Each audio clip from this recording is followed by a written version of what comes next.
السلام علیکم لسنر، آج میں آپ کے ساتھ ایک نیا سلسلے وار ناول کشکول شیئر کر رہی ہوں۔ اس کے مصنف ہیں انوار صدیقی۔ انوار صدیقی اردو فکشن کا ایک بہت بڑا نام ہے اور ان کی اقابلہ ان کا امر بیل بہت ہی مشہور سلسلے وار ناول رہ چکے ہیں۔ تو آئیے ان کے اس دلچسپ ناول کا آغاز کرتے ہیں۔ لیاقت حسین کا تعلق ضلع نوشہرہ کے شہر جہانگیرہ سے تھا۔ اس کا باپ سرداروں میں شمار ہوتا تھا۔ قدرت نے اس کے کاروبار کو خوب برکت دی تھی، اس لیے دولت کی ریل پھیل بھی تھی۔ لیاقت ماں باپ کا اکلوتا بیٹا تھا، اس لیے دونوں ہی اس سے ٹوٹ کر پیار کرتے تھے۔ 21 سال کی مدت میں ماں باپ اور بیٹے کے درمیان کبھی کوئی تنازع، کوئی اختلاف نہیں ہوا تھا، لیکن شادی کا معاملہ شروع ہوا تو لیاقت میں اور والدین کے درمیان پہلی رساکشی نے جنم لیا۔ سردار سرفراز خان روز اول ہی سے اپنے حلقوں میں سر بلند رہنے کا عادی تھا۔ وہ لیاقت حسین کے لیے اپنے معیار اور برابر والوں میں ایک لڑکی کے باپ کو زبان بھی دے چکا تھا۔ ماں نے جب لیاقت حسین کو باپ کی مرضی سے آگاہ کیا تو لیاقت حسین کو یوں محسوس ہوا جیسے اس کے ارمانوں کے نشے من پر بجلی سی کون گئی ہو۔ ماں کی بات سن کر اس کے دل میں طوفان مچلنے لگا۔ فرحین لیاقت حسین کی زندگی کا حسین خواب تھی۔ اگرچہ وہ ایک غریب باپ کی بیٹی تھی، لیکن قدرت نے اسے حسن کی دولت سے نوازنے میں کسی بخل سے کام نہیں لیا تھا۔ لیاقت حسین نے 3 سال سے فرحین کو اپنے دل کی دھڑکنوں میں بسا رکھا تھا۔ فرحین کے علاوہ اس کے والدین بھی لیاقت حسین کو پسند کرتے تھے، مگر ان کے درمیان شادی کے کوئی عہد و پیمان نہیں ہوئے تھے۔ لیاقت حسین جانتا تھا کہ وہ ماں باپ کا لاڈلا بیٹا ہے۔ اسے اس بات کا بھی علم تھا کہ سرفراز خان نے برادری والوں یا اپنے حلقے میں اپنی پگ کبھی نیچے نہیں ہونے دی تھی۔ نظریں اور سر کسی کے سامنے جھکانا اس کی سرشت کے خلاف تھا۔ وہ دوسروں سے اپنی بات منوانا جانتا تھا۔ اپنی سربلندی کو برقرار رکھنے کی خاطر اس نے کبھی حالات سے سمجھوتا کرنا گوارا نہیں کیا تھا۔ لیاقت حسین کی والدہ نے اپنے شوہر کے اشارے پر جب شادی کے معاملے میں لیاقت حسین کا عندیہ لینے کی کوشش کی تو لیاقت حسین سوچ میں پڑ گیا۔ فرحین اس کی پسند ہی نہیں، اس کی زندگی کا سب سے حسین خواب بھی تھی۔ وہ اس سے شادی کرنے کے سلسلے میں زبان دے چکا تھا۔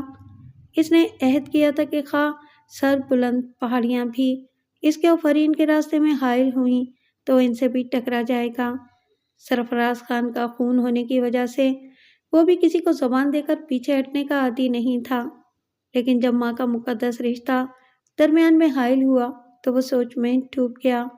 ماں نے اس کی خاموشی محسوس کرتے ہوئے بڑی محبت سے پوچھا، کیا بات ہے میری جان، تم کس سوچ میں گم ہو گیا؟ کچھ نہیں ماں، لیاقت حسین نے ماں کے احترام کو ملحوظ رکھا، یہی سوچ رہا ہوں کہ تجھے کیا جواب دوں۔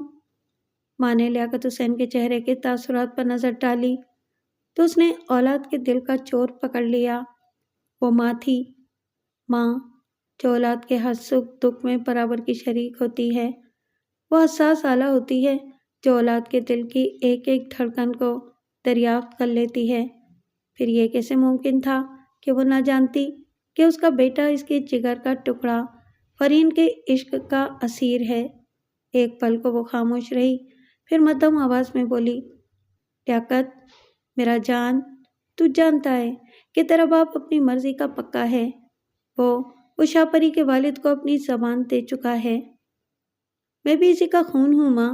لیاقت حسین نے ماں کے ہاتھ کو محبت سے تھام لیا، بڑی خوبصورتی سے اپنے دل کی بات واضح کر دی۔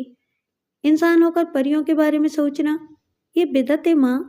اپنا مولوی صاحب نے شرعی تعلیم دیتے وقت بھی ہم کو یہی بولا تھا کہ بدعت گمراہی ہے اور گمراہی انسان کو جہنم میں لے جاتی ہے۔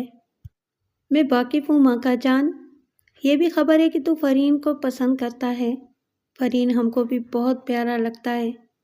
تیرا اس کا جوڑ چاند اور سورج کا جوڑ ہوگا، لیکن تیرا باپ وہ نہیں مانے گا۔ پتھر میں جوک نہیں لگتا لیاقت۔ جانتا ہوں ماں، لیاقت حسین نے سنجیدگی اختیار کر لی، اس لیے کہ وہ پتھر ہوتا ہے، پتھر جس کے سینے میں بھی دل کے بجائے پتھر ہی ہوتا ہے۔ ماں لیاقت حسین کا جواب سن کر لرز اٹھی۔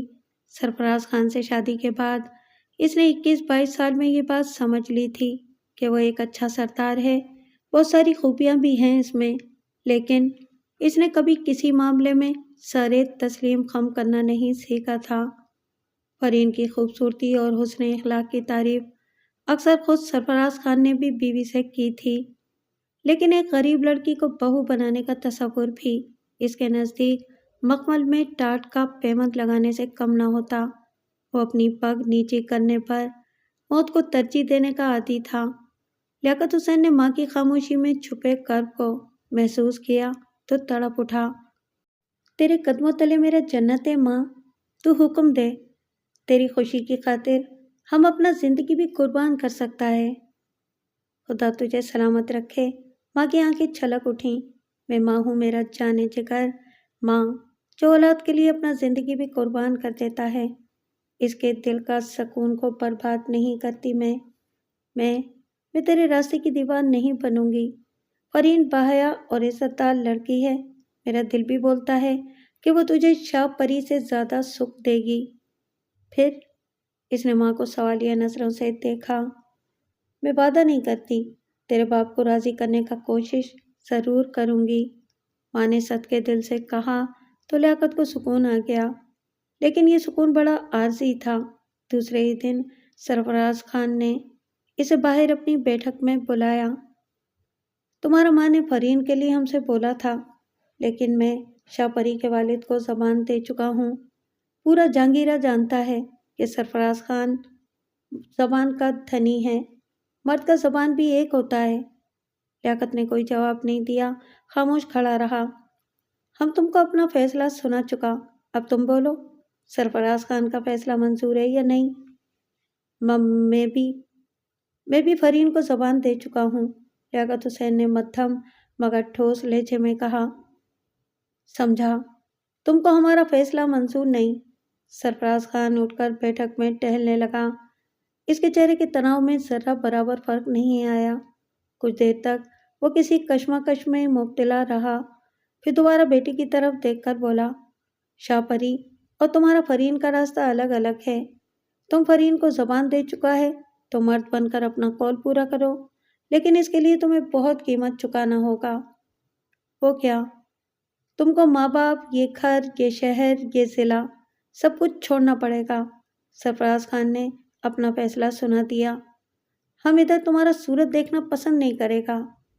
لیاقت حسین سر جھکائے بیٹھک سے باہر آ گیا۔ اس نے اپنے حق کے لیے کوئی احتجاج نہیں کیا، آواز بلند نہیں کی۔ اس نے شرعی تعلیم کے دوران ایک حدیث میں پڑھا تھا کہ باپ اگر مشرک ہو تو بھی احترام واجب ہے۔ قرآن مقدس میں بھی والدین کا احترام ہر صورت میں اولاد کے لیے فرض قرار دیا گیا تھا، ماں سوائے اس کے کہ ان کا کوئی حکم قرآن و سنت اور شریعت کے منافی ہو۔ وہ سر جھکائے گھر کے اندر داخل ہوا تو ماں تڑپ کر سامنے آ گئی۔ اس کی آنکھیں چھلک رہی تھیں، بھرائی ہوئی آواز میں بولی، ہم کو خبر تھا جانے مادر کہ تیرا باپ ہماری بات نہیں سنے گا۔ اس کے دل کی جگہ پتھر کا کوئی ٹکڑا ہے جس کو کوئی بھی موم نہیں کر سکتا۔ پھر اب تیرا کیا حکم ہے ماں؟ لیاقت نے ڈبڈبائی نظروں سے ماں کی طرف دیکھا۔ ہم پٹھان ہیں لیاقت، ماں نے دل پر جبر کر کے کہا، کول دے کر پیچھے نہیں ہٹتا۔ تو فرین کا ہاتھ تھام لے، ایک بد نصیب ماں کا دعائیں تیرے ساتھ ہیں۔ اس کا دل گواہی دیتا ہے کہ قدرت بھی تیری مدد ضرور کرے گا۔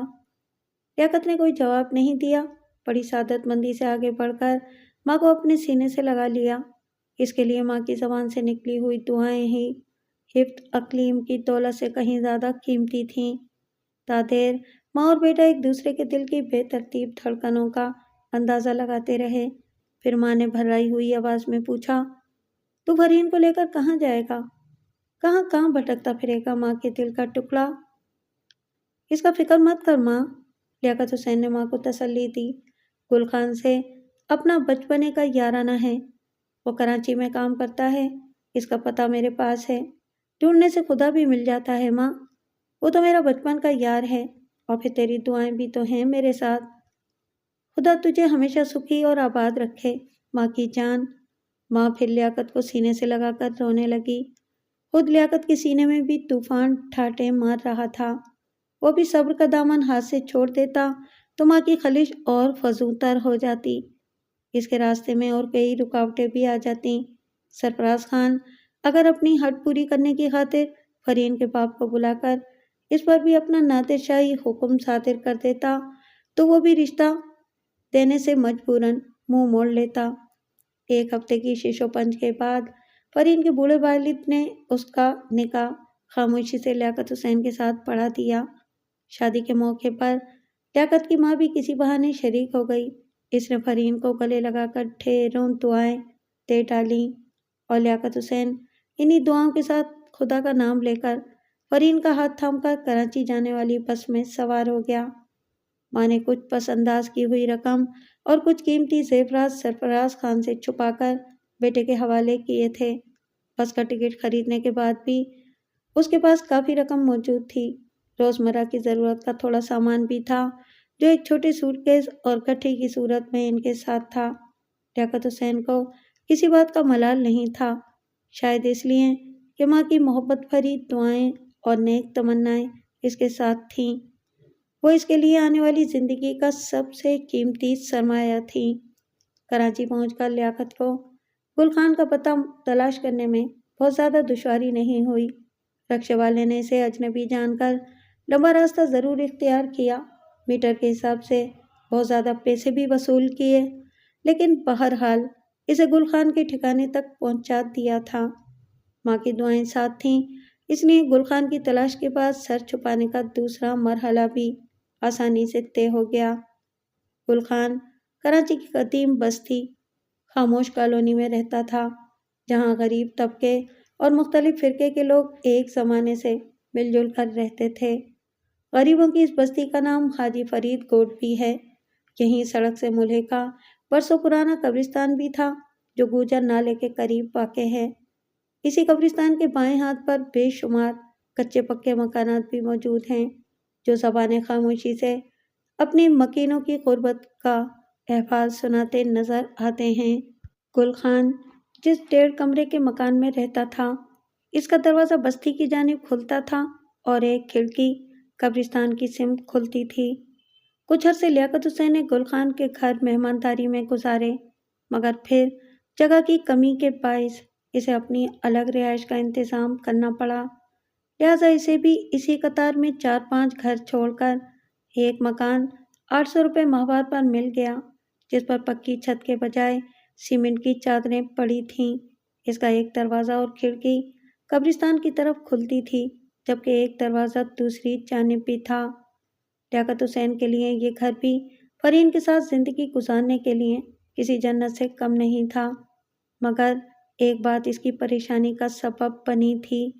مکان کا کرایہ پیشگی ادا کرنے اور گھر کو معمولی چیزوں سے سنوارنے کی خاطر جو رقم خرچ کرنا پڑی، اس کے بعد اس کے پاس بہت کم رقم بچی تھی۔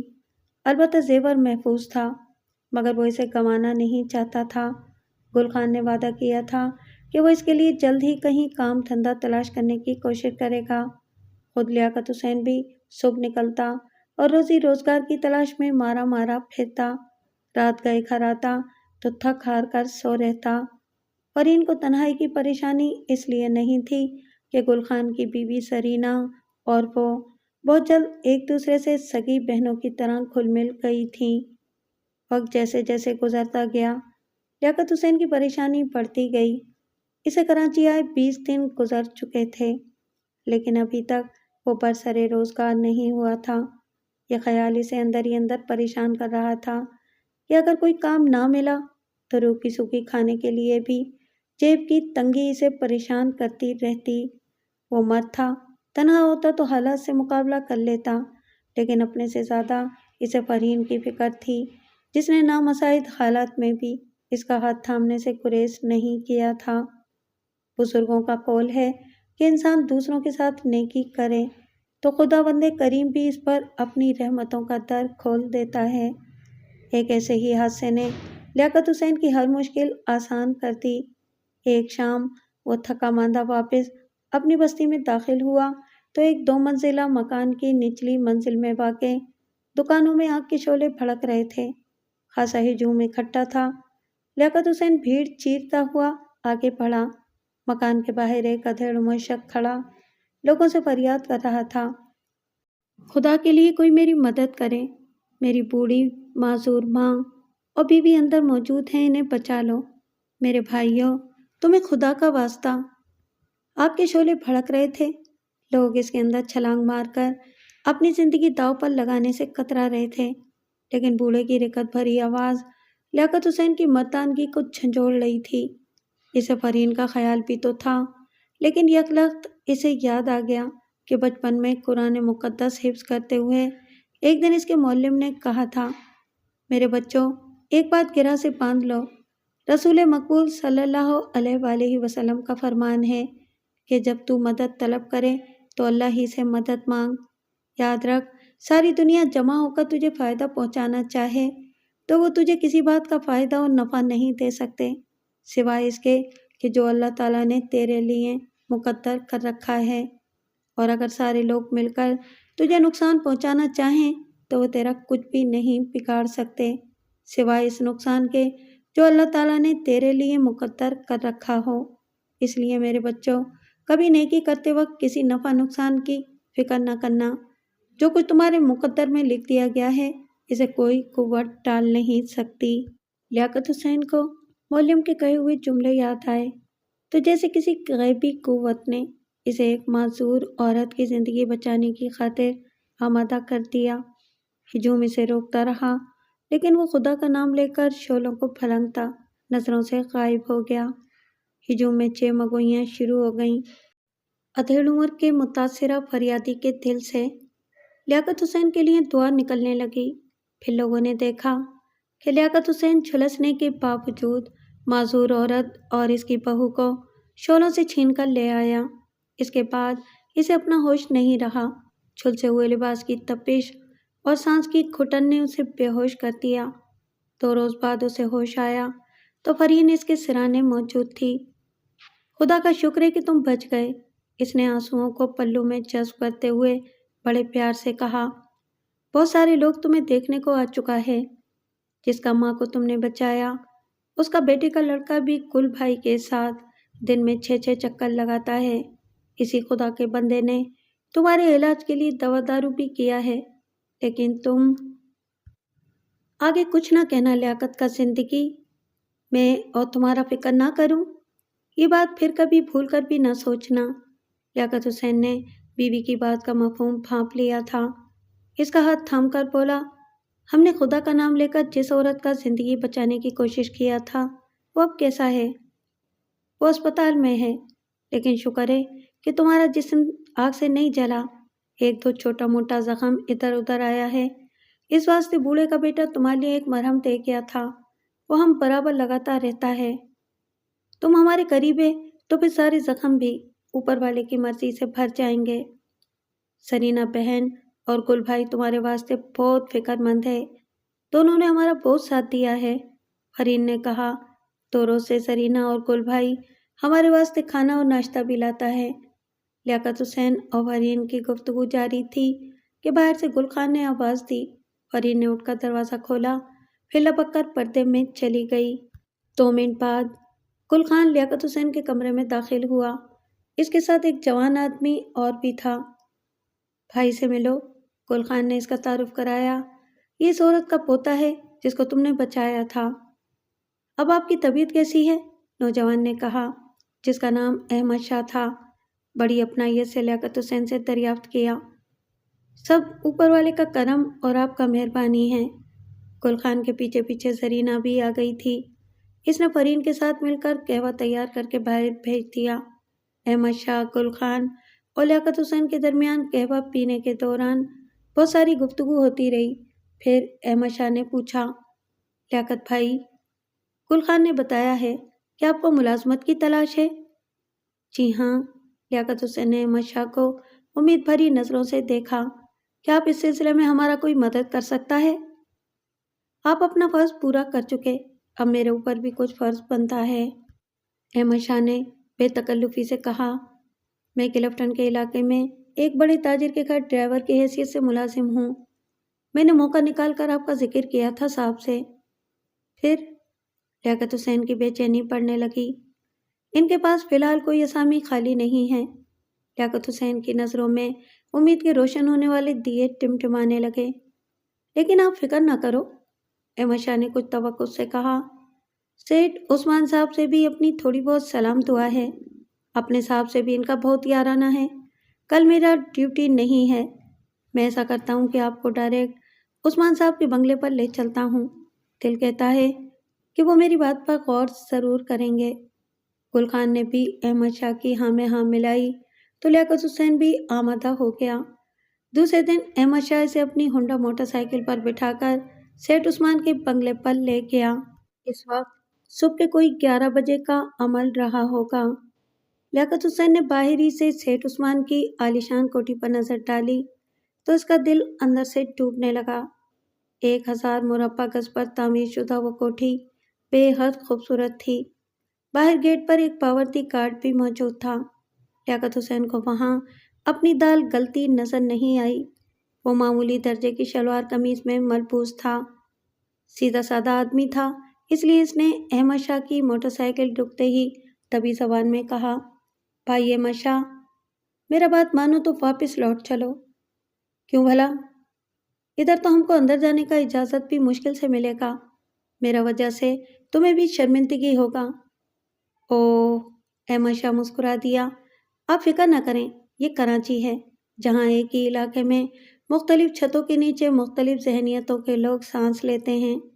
سیٹھ عثمان کا تعلق اس قبیلے کے لوگوں سے ہے جو انسانوں کی قدر کرتے ہیں، کسی بات سے انکار کرتے وقت بھی یہ خیال رکھتے ہیں کہ سامنے والے کی دل آزاری نہ ہو۔ ایسا نہ ہوتا تو میں بھول کر بھی آپ کو یہاں نہ لاتا۔ لیاقت حسین نے کوئی جواب نہیں دیا۔ احمد شاہ نے آگے بڑھ کر گارڈ سے کچھ بات کی جس نے آہنی پھاٹک کے ساتھ لگی ایک سفید مستطیل شے کو آہستہ سے دبایا۔ جواب میں پھاٹک کا ایک مختصر چوکور حصہ کھلا اور ایک چہرہ نظر آیا۔ گارڈ نے اس چہرے سے کچھ کہا جس کا 8واں حصہ بھی بمشکل نظر نہیں آ رہا تھا۔ نمودار ہونے والا حصہ دوبارہ بند ہو گیا۔ لیاقت حسین دل میں خدا سے دعائیں مانگتا قدم بڑھاتا احمد شاہ کے قریب چلا گیا۔ گارڈ نے اسے نظر بھر کر دیکھا، پھر ٹوٹی پھوٹی زبان میں بولا، پریشان ہونے کا ضرورت نہیں ہے بھائی، ہمارا صاحب آدمی کو اوپر سے نہیں اندر سے دیکھتا ہے۔ لیاقت حسین سمجھ گیا کہ گارڈ کا تعلق بھی کسی پہاڑی علاقے سے ہے، لیکن لباس اور ماحول کے اثرات نے اس کی شخصیت بدل دی تھی۔ اس کی پیار بھری میٹھی زبان سن کر لیاقت حسین کی کشمکش بڑی حد تک رفع ہو گئی۔ گیٹ پر 5 منٹ انتظار کے بعد ایک سفید پوش ملازم نے اسے اور احمد شاہ کو کوٹھی کے اندر لے جا کر اس ملاقاتی کمرے میں بٹھا دیا جہاں کی ہر چیز اپنی زبان سے اپنی بے بہا قیمت کا اظہار کر رہی تھی۔ سیٹھ عثمان قسمت کا سکندر ہے میرے دوست، احمد شاہ نے اسے اپنے ساتھ صوفے پر بٹھاتے ہوئے مدھم آواز میں کہا، اس کے سر پر کسی بڑے کا سایہ نہیں ہے، دور پرے کے کچھ عزیز رشتہ دار ہوں تو ہوں، اس کوٹھی میں صرف وہ اور اس کی بیگم رہتی ہے، گھر میں کئی ملازم ہیں۔ سیٹھ عثمان کی عمر بھی 40-42 سال سے زیادہ نہیں، بہت نیک مخیر غریب پرور بندہ ہے، زبان کا خرابی ہے، بات دل میں نہیں رکھتا۔ یہ سب تو بڑا خوبی کا بات ہے، لیاقت حسین نے جواب دیا۔ اسی وقت سادہ سے لباس میں ایک صاف ستھرا اور پروقار شخص دوسرے دروازے سے اندر داخل ہوا تو احمد شاہ تیزی سے سلام کرتا ہوا اٹھ کھڑا ہوا۔ لیاقت حسین نے بھی دھڑکتے دل سے اس کی پیروی کی۔ کیسے ہو احمد شاہ؟ آنے والا جو سیٹھ عثمان کے سوا کوئی اور نہیں تھا، اس نے صوفے پر بیٹھتے ہوئے دریافت کیا۔ اس کا لب و لہجے میں تصنع یا بناوٹ نام کی کوئی علامت نہیں تھی۔ اس کے اشارے پر احمد شاہ اور لیاقت حسین بھی بیٹھ گئے۔ آپ کی دعائیں ہے صاحب، احمد شاہ نے انکساری کا مظاہرہ کیا، آپ کو سلام کرنے کی خاطر چلا آیا۔ کوئی ضرورت ہو تو بلا تکلف کہہ ڈالو احمد شاہ، سیٹھ عثمان نے بڑی فراخ دلی سے کہا۔ جواب میں احمد شاہ نے اپنے مکان میں لگنے والی آگ اور لیاقت حسین کی انسان دوستی کی پوری روایت سنا ڈالی۔ پھر بڑی عاجزی سے بولا، اپنا یہ محسن بے روزگار ہے صاحب، اگر آپ مہربانی کر دو تو اپنے کندھے سے کچھ بوجھ ہلکا ہو جائے گا۔ سیٹھ عثمان نے لیاقت حسین کو نظر بھر کر دیکھا، بڑی اپنائیت سے بولا، آپ کا تعلق غالباً کسی پہاڑی یا سرحدی علاقے سے ہے؟ جی ہاں صاحب، لیاقت حسین نے اپنا پتہ ٹھکانہ بتانے سے گریز کرتے ہوئے مختصر جواب دیا۔ آپ کے والد صاحب کیا کرتے ہیں؟ لیاقت حسین ایک لمحے کو گڑبڑا گیا، پھر دبی زبان میں بولا، ملازمت کا ضرورت مجھے ہے صاحب، میرے والد کو نہیں۔ آپ کے والد صاحب کیا کرتے ہیں؟ لیاقت حسین ایک لمحے کو گڑبڑا گیا، پھر دبی زبان میں بولا، ملازمت کا ضرورت مجھے ہے صاحب، میرے والد کو نہیں۔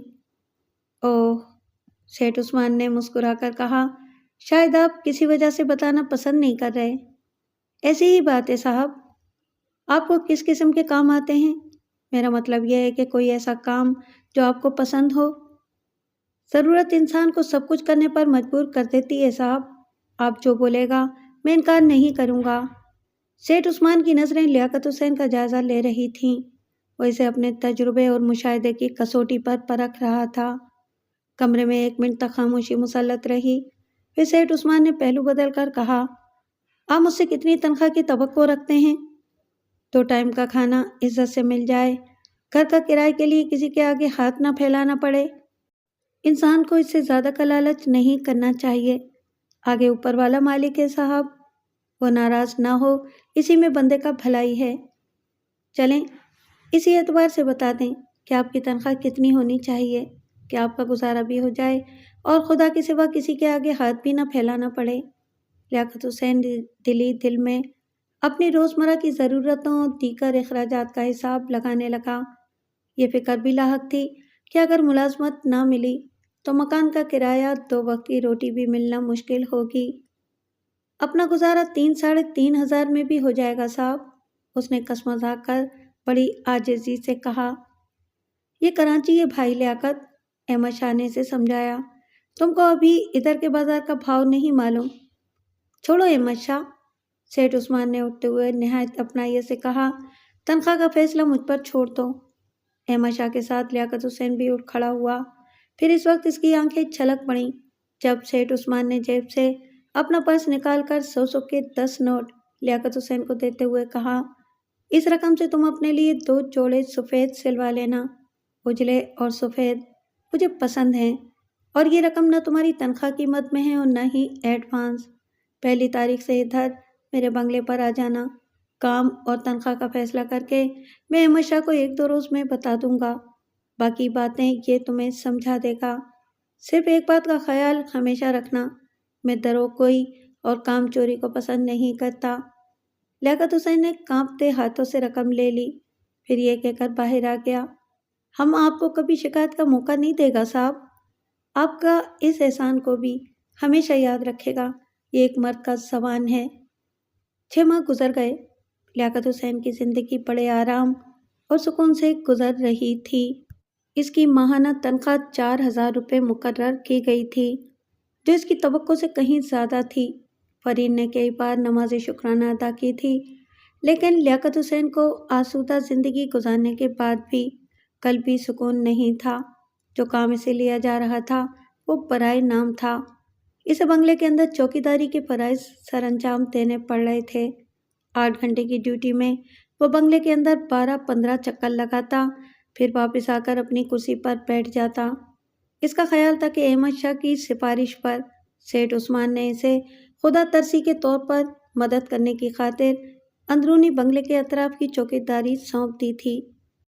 4-5 مہینے وہ خاموش رہا، لیکن رفتہ رفتہ اس کی طبیعت اکتانے لگی۔ وہ صدقے یا خیرات پر اپنے مستقبل کی تعمیر کرنا نہیں چاہتا تھا، ہر چند کہ وہ سیٹھ عثمان کا احسان مند تھا جس نے آڑے وقت میں اس کی مدد کی تھی، لیکن لیاقت حسین کی رگوں میں جو خون گردش کر رہا تھا وہ اسے غیرت دلاتا رہتا۔ اس نے کئی بار سوچا کہ سیٹھ عثمان سے بات کرے، لیکن کوئی مناسب وقت نہیں ملا۔ لیکن 6 ماہ کے عرصے کے گزرنے کے بعد اس کی طبیعت اکتانے لگی۔ وہ کام جو اسے سونپا گیا تھا وہ کوئی گھریلو ملازم بھی کر سکتا تھا، جن کی تعداد بھی 4 سے زیادہ ہی تھی۔ اندر زنان خانے میں ملازمائیں کام کرتی تھیں۔ کھانے پکانے کے لیے ایک ادھیڑ عمر کا خانسامہ الگ تھا، جو 10-12 سال سے خدمات انجام دے رہا تھا۔ 6 مہینے تک لیاقت حسین پوری ایمانداری سے اپنی ڈیوٹی انجام دیتا رہا۔ پھر جب اس کی اکتاہٹ ناقابل برداشت ہونے لگی تو ایک دن اسے اتفاق سے سیٹھ عثمان سے بات کرنے کا موقع میسر آ گیا۔ اس کی ڈیوٹی کے اوقات صبح 10 سے شام 6 بجے تک تھے۔ جب وہ گھر واپس جانے لگتا تو اکثر سیٹھ عثمان اور اس کی خوبصورت بیوی راحلہ بیگم کو باہر لان پر شام کی چائے پیتے دیکھتا، لیکن کبھی ان کی طرف توجہ نہیں دی۔ گھر کی ملازموں اور گیٹ پر تعینات ڈیوٹی گارڈ سے بھی اس کی اچھی خاصی سلام دعا ہو گئی تھی۔ سبھی راحلہ بیگم کی تعریف کرتے تھے، جو نہ صرف خوبصورت، حسین اور پروقار شخصیت کی مالک تھیں، بلکہ شوہر کی طرح خود بھی ملازموں کے ساتھ ہمدردی کا برتاؤ کرتی تھیں، ان کی بیماری، دکھ اور ضرورتوں کا خیال رکھتیں، دامے درمے سخنیں ان کے کام آتی۔ راحلہ بیگم کی عمر بھی 35-36 سے زیادہ نہیں تھی، لیکن جسم کی تراش خراش اور چہرے پر کھیلتی ایک ملکوتی مسکراہٹ اس کی عمر کو بہت کم ظاہر کرتی تھی۔ وہ اپنی صحت کا خیال رکھتی تھی۔ سب سے اہم بات یہ تھی کہ وہ شوہر کی طرح صوم و صلات کی پابند بھی تھی۔ اس کے حسن و خوبصورتی کا سب سے بڑا راز یہی پاکیزگی تھی، جس نے اسے ہر دل عزیز بنا دیا تھا۔ وہ برقع پہننے کی عادی نہیں تھی، لیکن اس کی کشادہ پیشانی کا اوپری حصہ، سر کے بال اور کان پر ہمیشہ لباس سے میچنگ کلر کا ایک حجاب ضرور ہوتا، جو پشت کے علاوہ اس کے سینے کی پردہ پوشی بھی کرتا تھا۔ یہی حسن، پاکیزگی اور معصومیت راحلہ بیگم کی طبیعت کا خاصہ تھا۔ شام کے 6 بجے تو لیاقت حسین نے حسب معمول بنگلے کی پشت پر تعمیر ملازموں کے کمروں کے ساتھ بنے ایک خالی کمرے میں جا کر اپنا سفید لباس تبدیل کیا۔ پھر باہر جاتے وقت اس کو صرف سیٹھ عثمان لان پر رکھی بیت کی دیدہ زیب کرسی پر تنہا بیٹھے چائے پیتے نظر آ گئے۔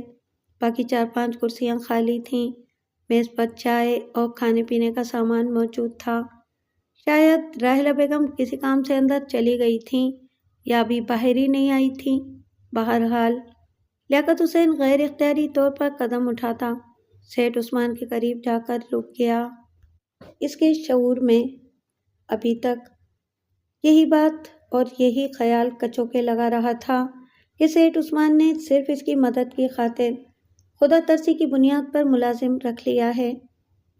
کیا بات ہے لیاقت حسین؟ سیٹھ عثمان نے اس کو قریب کھڑا دیکھ کر سادگی سے پوچھا۔ کچھ کہنا ہے؟ جی مالک۔ لیاقت حسین جو 6 ماہ میں اپنے علاقے کی کھڑی زبان کے بجائے اب ٹوٹی پھوٹی مقامی زبان بھی سیکھ گیا تھا، مدھم آواز میں بولا، آپ نے مجھے جو ڈیوٹی کرنے کو دیا ہے وہ میری خدمت کے مقابلے میں ماہانہ تنخواہ سے بہت کم ہے۔ میں سمجھا نہیں۔ میرا مطلب یہ ہے مالک کہ جو مرد ذات ہو، جوان ہو، وہ صدقہ خیرات کا مستحق نہیں ہوتا۔ فور روانی میں اپنا مقصد بیان کرتا رہا۔ بچپن میں مولوی صاحب نے بھی یہی تعلیم دیا تھا کہ نوجوان آدمی کو حق حلال کی کمائی کھانا چاہیے۔ میں ابھی تمہاری بات سمجھ نہیں سکا، سیٹھ عثمان نے تعجب سے پوچھا۔ یہ صدقہ خیرات کا ذکر کہاں سے درمیان میں آ گیا؟ آپ ہم کو 2 وقت فرسٹ کلاس چائے دیتا، 1 وقت کا تگڑا کھانا دیتا اور 4000 روپے تنخواہ بھی دیتا، صرف اس بات کا کہ میں دن میں 15-16 بار بنگلے کا گھوم پھر کر چکر لگائے۔ اتنا چکر تو کوئی ملازم بھی کھانا ہضم کرنے کے لیے لگا سکتا ہے، پھر یہ تنخواہ کس بات کی؟ اوہ، سیٹھ عثمان مسکرا دیا۔ پھر اس سے پہلے کہ کوئی تفصیلی جواب دیتا، راحلہ بیگم قدم اٹھاتے ہوئے آ گئیں۔ لیاقت حسین نظریں جھکا کر واپسی کے ارادے سے پلٹا تو سیٹھ عثمان نے آواز دے کر اسے روک لیا۔ بدستور مسکرا کر بولے، تم جو شکایت مجھ سے کر رہے ہو وہی بیگم صاحبہ سے کرو، گھر کے ملازموں کا چارج بھی انہی کے ذمے ہے، میں باہر کے معاملات دیکھتا ہوں۔ کیا بات ہے لیاقت حسین؟ راحلہ بیگم نے کرسی پر بیٹھتے ہوئے بڑے ملنسار لہجے میں پوچھا۔ تمہیں کسی قسم کی شکایت ہے؟ لیاقت حسین راحلہ بیگم سے نظریں ملا کر بات کرنا بھی گناہ سمجھتا تھا، اس لیے خاموش کھڑا سر پٹاتا رہا۔ اس کی یہ مشکل سیٹھ عثمان نے حل کر دی تو راحلہ خاتون کے گداز ہونٹوں سے ایک کہا ابل پڑا۔ پھر وہ سنجیدگی سے بولیں، تمہیں اور کیا کام آتے ہیں؟ ادھر ہم گاؤں میں کھیتی باڑی بھی کرتا تھا، گھوڑوں کو تربیت بھی دیتا تھا اور سارے مردوں والے کام کرتا۔ کبھی بابا کہیں مہمانداری پر جاتا تو اس کی جیپ بھی چلاتا تھا، اپنے پاس پکا لائسنس بھی ہے۔ اوہ، تو یہ بات ہے۔ راحلہ بیگم لیاقت حسین کے بارے میں پہلے ہی شوہر سے سن چکی تھی کہ وہ محنتی، جفاکش اور ایماندار ہے۔ چنانچہ مسکرا کر بولی، اگر تم تنخواہ کو ڈیوٹی کے مقابلے میں زیادہ سمجھ رہے ہو تو یہ بات مجھے پسند آئی۔ شکریہ بیگم صاحب، لیاقت حسین نے خوشی کا اظہار کیا، لیکن بدستور نظریں جھکائے کھڑا رہا۔ ڈرائیور تو ہمارے پاس پرانا ہے، اس لیے ہم خود اسے نکال نہیں سکتے۔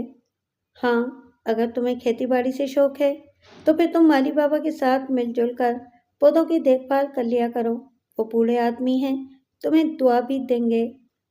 لیاقت حسین خوش ہو گیا، وہ راحلہ بیگم سے زیادہ کھل کر بات کرنے سے بھی شرما رہا تھا۔ اس نے فوجی انداز میں سلام کر کے تیز تیز قدم بڑھاتا پھاٹک کی جانب چلا گیا۔ آپ کا اندازہ غلط نہیں تھا۔ اس کے جانے کے بعد راحلہ بیگم نے اپنے لیے چائے بناتے ہوئے شوہر سے کہا، لیاقت مجھے شریف ہونے کے ساتھ ساتھ ایماندار اور ایسا وفادار آدمی بھی لگا ہے جو وقت پڑنے پر کسی کی خاطر اپنی جان کی بازی بھی لگا سکتا ہے۔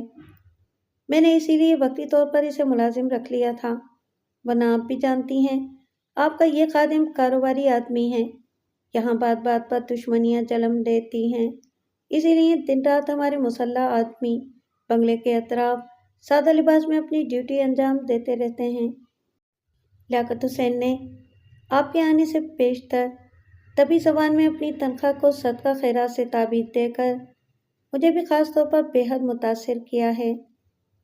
اپنے ڈرائیور کے بارے میں آپ کی کیا رائے ہے؟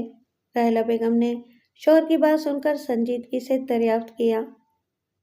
3 سال سے کام کر رہا ہے، خاموش طبیعت کا مالک ہے، اور لیکن آپ نے اس وقت اچانک ڈرائیور کے بارے میں کیوں پوچھا؟ لیاقت حسین کے بارے میں آپ کا جواب سن کر راحلہ بیگم نے چائے کا ایک گھونٹ لیتے ہوئے بدستور پرخیال انداز میں کہا، کسی کے بارے میں بغیر کسی سبب منفی انداز میں سوچنا بھی خدا کو پسند نہیں، لیکن مصلحت اور دور اندیشی کے کچھ اپنے تقاضے بھی ہوتے ہیں جس کا حکم دیا گیا ہے۔ سیٹھ عثمان نے جواب نہیں دیا، محبت بھری نظروں سے راحلہ بیگم کو دیکھتے رہے۔ پیسے میں بڑی طاقت ہوتی ہے، ایسی ناقابل شکست قوت خرید جو اکثر انسان کو دوست سے دشمن بھی بنا دیتی ہے۔ جی؟ سیٹھ عثمان نے چونک کر بیوی کو وضاحت طلب نظروں سے دیکھا۔ میں کسی کی نیت پر شبہ یا الزام نہیں لگا رہی، لیکن انسان کی نیت میں خرابی آنے میں دیر بھی نہیں لگتی۔ گویا آپ کہنا چاہتی ہیں کہ میرے کاروباری حریف مجھے ختم کرانے کے سلسلے میں سب سے سہل اور آسان طریقہ یہ اختیار کر سکتے ہیں کہ میرے ڈرائیور وحید کو خرید لیں اور اپنے ناپاک مقاصد میں کامیاب ہو جائیں۔ کیا ایسا ہونا بعید از قیاس ہے؟ راحلہ بیگم نے بڑی معصوم مسکراہٹ لبوں پر بکھیرتے ہوئے کہا، میں وحید کی نیت اور اس کی آج تک کی وفاداری پر شبہ بھی نہیں کر رہی، لیکن کیا ہمارے مشترکہ دشمن اس انداز میں نہیں سوچ سکتے؟ میرا مشورہ ہے کہ آپ کسی وقت اطمینان سے بیٹھ کر اس امکانی قیاس پر دوبارہ غور کریں۔ سیٹھ عثمان نے کچھ زود رنج انداز میں ہونٹ کاٹتے ہوئے کہا، پھر چائے کی پیالی میز پر رکھتے ہوئے عجلت میں اٹھے اور خاموشی سے اندر چلے گئے۔ راحلہ بیگم حیرت زدہ رہ گئیں۔ انہیں یکلخت گمان ہوا کہ شوہر کی دل میں ان کی طرف سے کوئی بال آ گیا ہے۔ ایک لمحے کو وہ گمسم بیٹھی رہیں، پھر شوہر کے پاس پہنچنے کے لیے تیز تیز قدم اٹھانے لگیں۔ سیٹھ عثمان اپنی اسٹڈی میں بیٹھے کسی کتاب کی باگردانی میں مصروف تھے۔ راحلہ بیگم دبے قدموں ان کے قریب جا کر کھڑی ہو گئیں۔ وہ شوہر سے مخلص تھیں، مزاج آشنا تھیں، سمجھ گئیں کہ شوہر کو وحید کے سلسلے میں ان کا شبہ بھی ناگوار گزرا ہے۔ راحلہ بیگم نے محض ایک امکانی بات کا اظہار کیا تھا، کسی پر بلا وجہ الزام لگانا ہرگز مقصود نہ تھا۔ چند لمحے وہ خاموش کھڑی رہیں، پھر انہوں نے اپنے ہاتھ بڑی محبت سے شوہر کے کندھوں پر رکھے تو سیٹھ عثمان نے چونک کر کہا، آپ ناراض ہیں مجھ سے؟ آپ نے چائے بھی ٹھیک طرح نہیں پی؟ بس یوں ہی دل نہیں چاہا۔ انہوں نے راحلہ بیگم کو ٹالنے کی کوشش کی۔ آپ کھڑی کیوں ہیں؟ بیٹھ جائیں۔ ایک بیوی کی حیثیت سے آپ کی زندگی کی فکر کرنا کیا میرا فرض یا حق نہیں ہے؟ راحلہ بیگم کی آواز پرتے جذبات سے رند گئی۔ خدا گواہ ہے کہ میں نے کسی کی ایمانداری پر کوئی شبہ نہیں کیا تھا، ایک امکانی بات کہی تھی، لیکن آپ کو کوئی دکھ ہوا تو میں آپ سے معافی چاہتی ہوں۔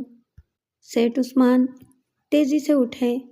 راحلہ بیگم سے انہیں کبھی دکھ نہیں پہنچا تھا، وہ ان کی زندگی کا سب سے بیش بہا اور قیمتی سرمایہ تھیں۔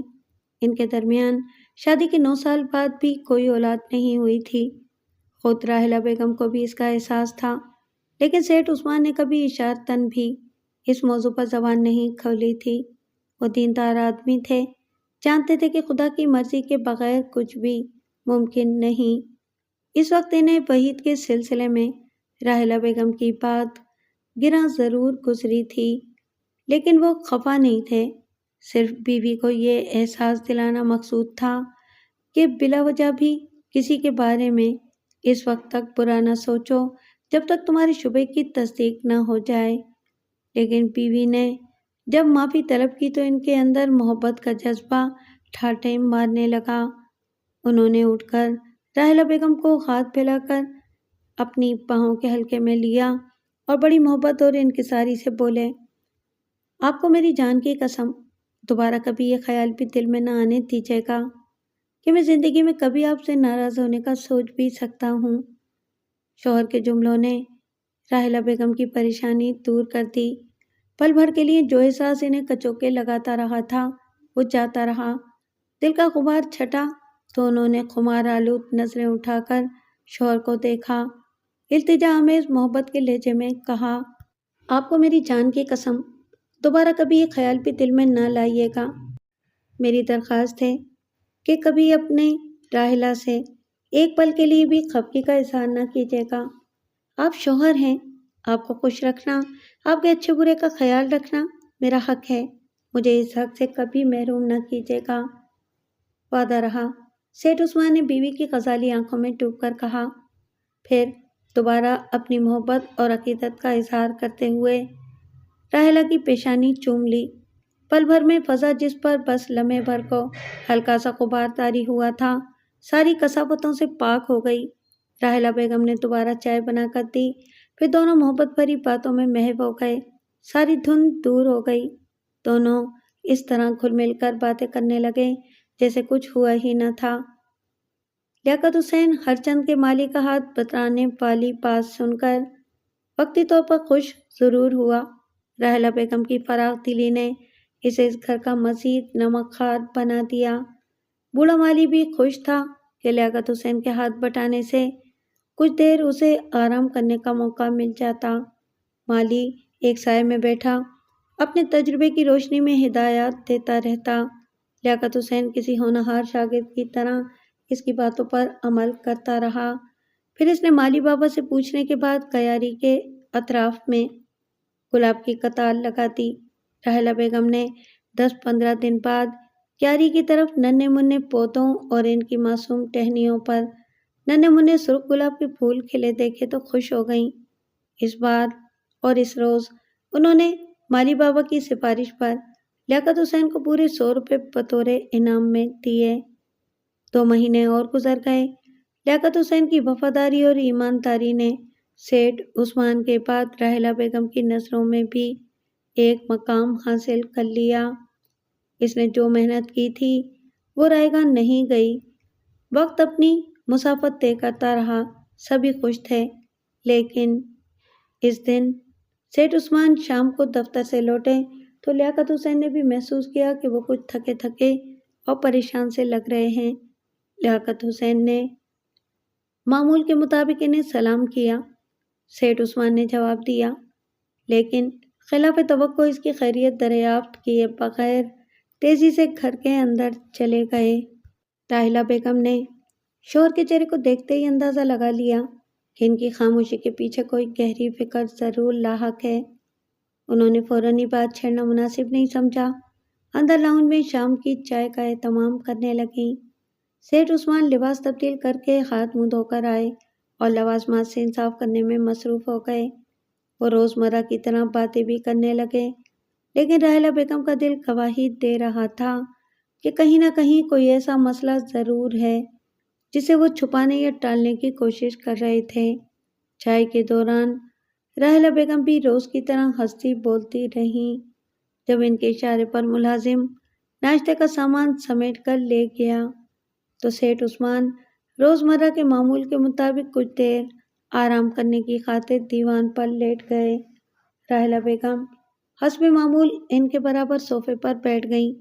کچھ دیر ادھر ادھر کی باتیں کرتی رہیں، پھر انہوں نے دبی زبان میں شوہر کو کریدا۔ کیا بات ہے؟ آج آپ کچھ فکر مند نظر آ رہے ہیں۔ کوئی خاص بات نہیں ہے۔ کل ایک اہم کاروباری میٹنگ ہے۔ اگر خدا نے کامیاب کر دیا تو لاکھوں کا فائدہ بھی ہو سکتا ہے۔ اس میں فکر کی کیا بات ہے؟ راحلہ بیگم نے پہلو بدل کر کہا۔ نفع اور نقصان پہنچانا بھی اسی قادر مطلق کے اختیار میں ہے جس نے اپنے لطف و کرم سے ہمیں پہلے ہی نواز رکھا ہے۔ میں 100% آپ کی بات سے متفق ہوں، لیکن سیٹھ عثمان کچھ کہتے کہتے رک گئے۔ آپ کو میری قسم، راحلہ بیگم نے شوہر کے چہرے کے تاثرات بھانپ کر کہا، جو بات بھی ہے مجھے بتا دیں۔ سیٹھ عثمان ہونٹ چبانے لگے، لیکن بیوی کی دی ہوئی قسم پر زبان کھولتے ہوئے بولے، دراصل ایک خاص گروپ کے سربراہ کی یہ خواہش ہے کہ میں کل کی میٹنگ میں سرے سے شریک ہی نہ ہوں تو میرے حق میں بہتر ہوگا۔ یہ تو ایک طریقے سے صریحاً دھمکی ہے۔ راحلہ بیگم نے کسمسا کر پوچھا، آپ کا اشارہ کہیں شیخ حامد کی طرف تو نہیں ہے؟ آپ کا خیال درست ہے۔ کیا اس نے آپ کو خود فون کیا تھا؟ نہیں، اس کے بزنس مینیجر افضل خان کا فون آیا تھا میرے پاس۔ شیخ حامد خود کبھی سامنے نہیں آتا، اپنے ہاتھ پاؤں بچانے کی خاطر ہی وہ ہمیشہ افضل خان کو آگے رکھتا ہے۔ اوہ، یہ افضل خان کس کماش کا آدمی ہے؟ راحلہ بیگم نے سنجیدگی سے دریافت کیا۔ مختصراً یوں سمجھ لو کہ شیخ حامد نے اسے ملازمت دے کر اس کی شرارتوں اور خباثتوں کو ایک طرح سے تحفظ فراہم کر دیا ہے۔ اوہ، ایسی صورت میں آپ نے کل کی میٹنگ کے بارے میں کیا فیصلہ کیا ہے؟ راحلہ بیگم کے چہرے پر تفکرات کے سائے لہرانے لگے۔ آپ کا کیا مشورہ ہے؟ سیٹھ عثمان نے بیوی کی رائے معلوم کی۔ آپ کا کیا مشورہ ہے؟ سیٹھ عثمان نے بیوی کی رائے معلوم کی۔ میرا خیال ہے کہ زندگی کاروبار سے زیادہ اہم ہے۔ ویسے بھی ہمارے پاس خدا کا دیا سب کچھ ہے۔ بات پیسوں کی نہیں ہے۔ سیٹھ عثمان نے بیوی کو سمجھانے کی کوشش کی۔ اگر میں نے ایک بار شیخ حامد کی بات مان لی تو وہ مجھے بزدل اور ڈرپوک سمجھ کر اور شیر ہو جائے گا۔ وہ لفنگا افضل خان بھی بزنس گروپ میں اس بات کو بڑے فخر سے بیان کرتا پھرے گا، جس سے میرے کاروبار کی ساکھ کو بھی نقصان ہو سکتا ہے۔ ایسی صورت میں کیا یہ مناسب نہ ہوگا کہ آپ ڈی ایس پی سراج کو قبل از وقت حالات سے آگاہ کر دیں؟ وہ آپ کا کلاس فیلو رہ چکا ہے اور ہمارا اس کا ملنا جلنا بھی ہے۔ یہ خیال آیا تھا میرے ذہن میں، لیکن بات سراج کے کانوں تک پہنچی تو معاملات قانونی صورت اختیار کر لیں گے۔ میں تھانے کچہری سے دور ہی رہنا چاہتا ہوں، اس لیے کہ ہمارے اخباری نمائندے ایسی خبروں کی کھوج میں لگے رہتے ہیں۔ معمولی خبروں کو بھی نمک مرچ لگا کر عوام کے سامنے پیش کرتے ہیں۔ اچھے خاصے شریف آدمی کو اپنی عزت بچانا مشکل ہو جاتی ہے، لیکن ہمیں کوئی نہ کوئی حل تو ڈھونڈنا ہوگا۔ میرا یقین ہے کہ سب سے بڑا کارساز مسبب الاسباب عزت و ذلت دینے والا ہمارا رب ہے، جس کے اشارے کے بغیر ایک ذرا بھی جنبش کرنے سے قاصر ہے۔ سیٹھ عثمان نے پورے اعتماد لہجے میں بیوی کو مطمئن کرنے کی کوشش کی۔ آپ بھی اس حقیقت سے واقف ہیں، ہمیں اس کی ذات پر بھروسہ کرنا ہوگا۔ سرکار حضور اکرم کی ہدایت بھی اور حدیث بھی یہی ہے کہ اگر مدد بھی درکار ہو تو اسی قادر مطلق سے طلب کرو، وہ تمہاری مدد ضرور کرے گا۔ میں آپ کی بات سے متفق ہوں، لیکن تیتا و دانستہ خطروں سے کھیلنا بھی مصلحت کے خلاف ہے۔ انسان کا اپنا قبلہ اور عقیدہ درست ہو تو خدا بھی اس کی مدد ضرور کرتا ہے اور حفاظت بھی کرتا ہے۔ اب پریشان نہ ہوں، یہ سوچ کر میرے حق میں صرف اس خداوند کریم سے دعا کریں جس نے لوح محفوظ پر سب کچھ قبل از وقت رقم کر دیا ہے، وہی اٹل ہے۔ شوہر کی دلیل حق پر جانب تھی۔ راحلہ بیگم نے مزید کچھ کہنا مناسب نہیں سمجھا۔ اس روز شوہر کے سونے کے بعد انہوں نے 2 رکعت نماز نفل حاجات پڑھی اور پروردگار سے اپنے سہاگ کو قائم رکھنے کی خاطر ہاتھ اٹھا کر رو رو کر دعائیں کرتی رہیں۔ پھر نماز سے فارغ ہو کر شوہر کے قریبی بستر پر لیٹ گئیں۔ دوسری صبح وہ شوہر کے ساتھ ناشتے میں مصروف تھیں جب ایک خادمہ نے سامنے آ کر سیٹھ عثمان سے کہا، صاحب، وحید آپ سے فوری ملنا چاہتا ہے۔ اس کے گاؤں سے کسی کا پیغام آیا ہے کہ پہلی فرصت میں آ کر ماں سے مل لو، اس کی حالت نازک ہے۔ سیٹھ عثمان نے وحید کو اسی وقت اندر بلوایا۔ اس کے چہرے پر نظر آنے والے تفکرات کے گہرے نقش دیکھ کر سیٹھ عثمان اور راحلہ بیگم نے یہی اخذ کیا کہ وہ ذہنی طور پر بہت زیادہ پریشان ہے۔ ماں کے سلسلے میں تمہیں کیا خبر ملی ہے؟ سیٹھ عثمان نے بڑی شفقت سے دریافت کیا۔ بتانے والے نے یہی کہا کہ شاید اس کا آخری وقت قریب ہے۔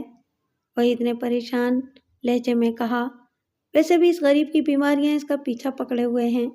60-62 کی عمر بھی سینکڑوں بیماریوں کی ایک عمر ہے۔ صاحب، وحید کی آواز رند گئی، آپ اجازت دیں تو 2 گھنٹے بعد والی گاڑی پکڑ کر چلا جاؤں، پھر نہ جانے ماں کا آخری دیدار بھی نصیب ہو نہ ہو۔ ایسی حالت میں ہماری طرف سے تو تمہیں پوری اجازت ہے۔ راحلہ بیگم نے اٹھتے ہوئے کہا، تم صاحب سے بات کرو، میں 1 منٹ میں اندر سے آتی ہوں۔ کیا تمہیں اس سے پہلے ماں کی بیماری کی اطلاع نہیں تھی؟ سیٹھ عثمان نے بڑی اپنائیت سے دریافت کیا۔ بیمار تو وہ غریب مہینوں سے تھی صاحب، میں دوا دارو کے لیے اسے روپے بھیجتا رہتا تھا، لیکن حالت اچانک نازک ہو جائے گی اس بارے میں تو میں نے سوچا بھی نہیں تھا۔ راحلہ بیگم اپنے کمرے سے نکل کر پھر سامنے آ گئیں۔ انہوں نے ایک بند لفافہ وحید کو دیتے ہوئے بڑے خلوص سے کہا، اس میں کچھ پیسے ہیں، اس کو ایڈوانس نہ سمجھنا، گاؤں پہنچتے ہی ماں کو کسی بڑے ڈاکٹر کو دکھانا، اگر اسپتال میں بھی داخل کرنا پڑے تو دیر نہ کرنا، صرف کسی طرح ایک فون کر دینا، تمہیں جتنی بھی رقم درکار ہوگی وہ تمہیں فوری پہنچ جائے گی۔ وحید نے ہاتھ بڑھا کر لفافہ لے لیا، پھر رونے لگا۔ اوپر والے پر بھروسہ رکھو وحید، سیٹھ عثمان نے اس کی دل جوئی کی۔ موت اور زندگی صرف اور صرف اسی کے اختیار میں ہے، انسان کو اس کی رحمتوں سے کبھی مایوس نہیں ہونا چاہیے۔ وحید زیادہ دیر رکا نہیں، منہ بسورتا ہوا رخصتی سلام کر کے الٹے قدموں واپس چلا گیا۔ سیٹھ عثمان کچھ فکر مند نظر آنے لگے۔ کسی بھی دفتری کارندے یا گھریلو ملازم کو تکلیف میں دیکھ کر اس کا گہرا اثر قبول کر لینا ان کی فطرت میں شامل تھا۔ آپ پریشان نہ ہوں، خدا وحید کی ماں اور اس کے حق میں بہتر ہی کرے گا۔ آپ نے وحید کو کتنی رقم دی ہے؟ فی الحال میں نے 10,000 دیے ہیں، لیکن آپ فکر نہ کریں، وحید کا فون آتے ہی میں اس کی ہر ممکن مدد اپنا فرض جان کر ادا کروں گی۔ آپ نے مجھ پر احسان کیا تو اسے 10,000 دے کر میری پریشانی کسی قدر کم کر دی۔ ایک درخواست کروں آپ سے؟ راحلہ بیگم نے شوق نظروں سے شوہر کو دیکھا۔ آپ حکم دیں، میری خاطر دل پر کوئی بوجھ نہ لیں، ورنہ میں بھی آپ کی طرف سے پریشان ہونے کا حق رکھتی ہوں۔ سیٹھ عثمان نے دلی دل میں بی بی کی عظمت کو سلام کیا، ہونٹوں پر ایک تبسم بکھیر کر خوش نظر آنے لگے۔ آپ کو دفتر کس وقت نکلنا ہے؟ اس کی فکر نہ کریں، میں دفتر فون کر کے کسی اور ڈرائیور کو بھی بلا سکتا ہوں، لیکن آج میں نے گھر پر ہی آرام کرنے کا فیصلہ کیا ہے۔ میٹنگ کے لیے کچھ ضروری تیاریاں بھی کرنی ہیں۔ شام کو فریش ہو کر 5:30 بجے آرام سے نکلوں گا۔ دفتر سے کسی ڈرائیور کو بلانے کے بجائے کیا یہ مناسب نہ ہوگا کہ ہم لیاقت حسین کو وحید کے آنے تک اس کی ذمہ داری سونپ دیں؟ راحلہ بیگم نے تبھی زبان میں کہا، آپ نے اس کے بارے میں جو کچھ بتایا ہے اس سے یہی ظاہر ہوتا ہے کہ وہ جانثار آدمی ہے، نہ ہوتا تو بھڑکتی آگ کے شعلوں میں کود کر کسی معذور عورت کی جان بچانے کی ہمت نہ کرتا۔ اگر آپ کا یہی مشورہ ہے تو خاکسار بصر و چشم آپ کے حکم پر سر تسلیم خم کرتا ہے۔ سیٹھ عثمان نے ماحول پر طاری بوجھل پن کو دور کرنے کی خاطر اتنی محبت اور خلوص سے اپنی رضامندی کا اظہار کیا کہ راحلہ بیگم کے دل کا سارا بوجھ اتر گیا۔ انہوں نے اسی وقت لیاقت حسین کو وحید کی واپسی تک ڈرائیور کے فرائض ادا کرنے کا حکم صادر کیا تو لیاقت حسین بھی خوش ہو گیا۔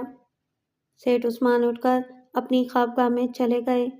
راحلہ بیگم نے باورچی خانے میں جا کر خانسامہ کو کھانے کی تیاری کے لیے ضروری ہدایات دیں، پھر شوہر کے پاس کمرے میں آ گئیں۔ چھٹی کے دن ان کا یہ معمول تھا کہ ایک ایک لمحہ شوہر کے قریب رہ کر گزارتی تھیں۔ لیاقت حسین کو عارضی طور پر جو فرض سونپا گیا وہ اس پر بے حد خوش تھا۔ باہر آتے ہی اس نے سب سے پہلے یہ خوشخبری گارڈ کو سنائی، پھر کپڑے تبدیل کر کے گاڑی کو دھونے اور اس پر پالش وغیرہ کرنے میں تن من دھن سے مشغول ہو گیا۔ غفور نامی بوڑھا مالی بھی اپنے کام سے فارغ ہو کر لیاقت حسین کے پاس آ گیا۔ بڑی اپنائیت سے بولا، صاحب کو تو شام میں جانا ہے، اللہ کے بندے تم ابھی سے کیوں جان مارتے ہو؟ تم نہیں جانتا چاچا، ہم کو آج جو ڈیوٹی سونپا گیا ہے اس نے ہمارا دل کتنا بڑا کیا ہے۔ لیاقت حسین نے جواب دیا، ہم اس گاڑی کو دھو دھلا کر نئی نویلی دلہن کی طرح چمکا دے گا، صاحب دیکھے گا تو اس کو بھی خوشی ہوگی۔ یہ شہر ہے لیاقت پتر، گاڑی دھونے چمکانے کے بعد ایک دو چکر بھی آس پاس لگا کر ضرور دیکھ لینا، اس طرح تمہارا ہاتھ بھی صاف ہو جائے گا۔ کیسی بات کرتا ہے چاچا؟ لیاقت حسین نے فخری انداز میں کہا، ہم ادھر پہاڑی علاقے میں بڑا بڑا ٹرک بھی چلاتا رہا ہوں، تمہارے شہر کا ڈرائیور لوگ بھی ان راستوں پر جہاں نیچے گرنے سے بچاؤ کے لیے کوئی روک نہیں ہوتی گاڑی چلاتے ہوئے ڈرتا ہے۔ ادھر شہر میں یہ چھوٹا موٹا گاڑی چلانا تو ہمارا الٹے ہاتھ کا کھیل ہے۔ پھر بھی تمہاری نصیحت پر عمل کرنے کی خاطر صاحب کے جانے سے 1 گھنٹہ پہلے تھوڑا تھوڑا ٹرائی ضرور لے لے گا۔ یہ وحید اچانک کیوں چھٹی لے کر چلا گیا؟ مالی نے دریافت کیا۔ ادھر گاؤں میں اس کی ماں کا حالت زیادہ خراب ہو گیا ہے، لیاقت حسین نے بتایا، بہت دنوں سے وہ بیمار تھی۔ حیرت ہے، بوڑھے مالی نے تعجب کا اظہار کیا، کل رات تک وحید نے مجھ سے کوئی ذکر نہیں کیا، میرے ہی کمرے میں بیٹھا ریڈیو پر فلمی گانے سن سن کر مٹک رہا تھا، وہ تو رات بہت خوش دکھائی دے رہا تھا۔ ہوتا ہے چاچا، ہوتا ہے، لیاقت حسین نے اپنی سوچ کے مطابق جواب دیا، کبھی کبھی انسان غم غلط کرنے کا خاطر بھی اپنا دل پشاوری کرنے پر مجبور ہو جاتا ہے، اسی کا نام زندگی ہے، مقدر میں کیا لکھا ہے بندے کو کیا خبر۔ بوڑھا مالی سر ہلاتا ہوا اپنے کمرے کی طرف چلا گیا۔ لیاقت حسین گاڑی کو دھونے کے بعد اس کی پالش کر کے چمکانے میں جت گیا۔ ہر طرف سے مطمئن ہونے کے بعد وہ کچھ دیر کمر سیدھی کرنے کی خاطر عقبی حصے کے خالی کمرے میں آرام کرنے چلا گیا، لیکن مالی چاچا کے کہنے کے مطابق اس نے طے کر لیا تھا کہ صاحب کے جانے سے پہلے وہ گاڑی بنگلے سے نکال کر اسٹیئرنگ پر اپنا ہاتھ بھی تھوڑا صاف کرنے کی خاطر قریبی سڑکوں کے 1-2 چکر ضرور لگا لے گا۔ اسی بہانے گاڑی کی ٹرائی بھی لے لے گا، بریک اور گیئر کی کارکردگی کا اندازہ بھی لگا لے گا، جو ضروری تھا۔ سیٹھ عثمان کو ٹھیک 5:30 بجے نکلنا تھا۔ لیاقت حسین پوری طرح تیار ہو کر گاڑی کی ٹرائی لینے کی خاطر ٹھیک 3:30 بجے اسے بنگلے سے باہر لے گیا۔ کچھ دور جا کر اس نے بریک آزمایا تو وہ اسے کچھ نرم محسوس ہوا۔ 1-2 بار بریک آزمانے کے بعد اسے اندازہ ہو گیا کہ بریک کو کس وقت استعمال کرنے کی ضرورت ہوگی۔ اس کے بعد اس سڑک کے 1-2 چکر لگانے کے بعد گاڑی کو باہر لا کر روک دیا، ہارن بجا کر مسکراتے ہوئے گارڈ کو دروازہ کھولنے کا اشارہ کیا، پھر اتفاقاً اس کا پاؤں کلچ سے ہٹا تو گاڑی ایک جھٹکا کھا کر بند ہو گئی۔ لیاقت حسین کو خود اپنی غلطی پر ہنسی آ گئی، لیکن گاڑی کو دوبارہ سٹارٹ کرنے سے پہلے اس نے کوئی ایسی بات محسوس کی کہ یکلخت پریشان ہو گیا۔ اس نے گاڑی کو اسٹارٹ کر کے گیٹ کے اندر لانے کے بجائے بائیں جانب موڑا اور 10-15 گز دور اس خالی پلاٹ کے قریب لا کر کھڑا کر دیا، جس پر جنگلی گھاس کہیں کہیں اگی نظر آ رہی تھی۔